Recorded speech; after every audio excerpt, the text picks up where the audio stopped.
With partnership disputes, some of the common themes that I see happening that lead to litigation is A, the absence of an operating agreement or bylaws, which every business owner that has a partner should have.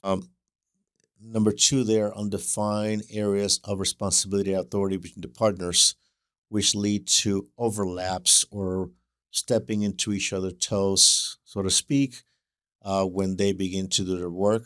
Poor management uh, and poor communication. The one partner spending money or using the business for personal expenses.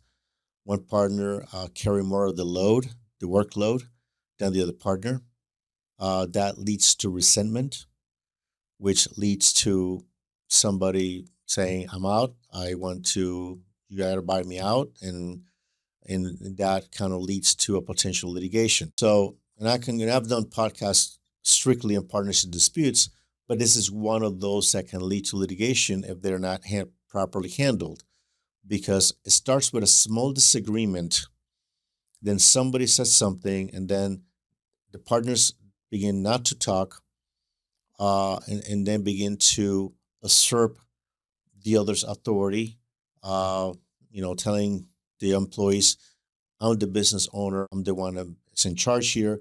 The other business owner says, no, it is me. So putting the employees in a difficult situation of who to follow, who to take orders from. So the key, or how to solve that, how to avoid that, the business owner should have regular monthly meetings, at least monthly, if not weekly, whatever their rhythm is, whatever their time frame is.